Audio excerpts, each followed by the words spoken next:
জ্ঞান ফিরেছে গণ অধিকার পরিষদের সভাপতি নুরুল হক নূরের, তবে শঙ্কামুক্ত নন তিনি। তদন্ত করে বিচারের দাবি জানিয়েছে বিএনপি।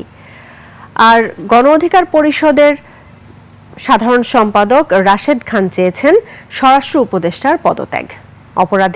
অপরদিকে ফোনে নূরের চিকিৎসার খোঁজ নিয়েছেন প্রধান উপদেষ্টা। শফিকুল ইসলামের রিপোর্ট। ওয়ালটন এখন দেশের সীমানা পেরিয়ে পৌঁছে গিয়েছে 50টিরও বেশি দেশে। ওয়ালটন, ঘরে ঘরে বিশ্বজুড়ে।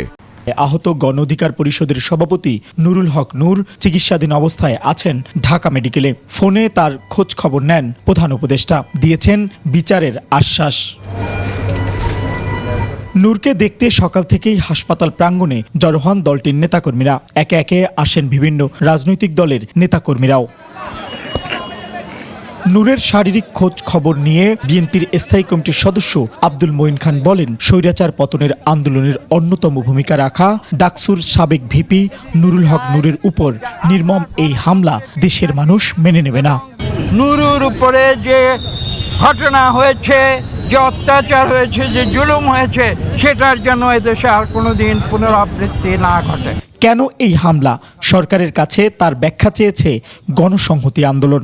তার উপরে যেভাবে পুলিশি হামলা, যৌথ বাহিনী হামলা হলো, এইটা সরকার কে ব্যাখ্যা দিতে হবে এবং সরকারের এ বিষয়ে আমরা প্রকৃত এবং যথাযথ ব্যবস্থা আমরা দেখতে চাই।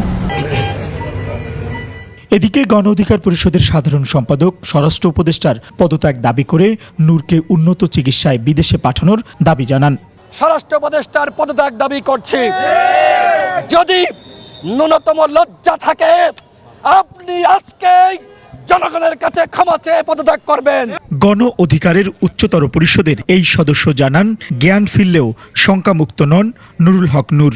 গতকাল রাতে তার জ্ঞান ছিল না, এখন জ্ঞান ফিরেছে, কিন্তু তা ডাক্তার যেটা জানিয়েছে এখনও তিনি আশঙ্কামুক্ত নয়, যেহেতু তার মাথায় রক্তক্ষরণ হয়েছে। শফিকুল ইসলাম, 21 টেলিভিশন, ঢাকা।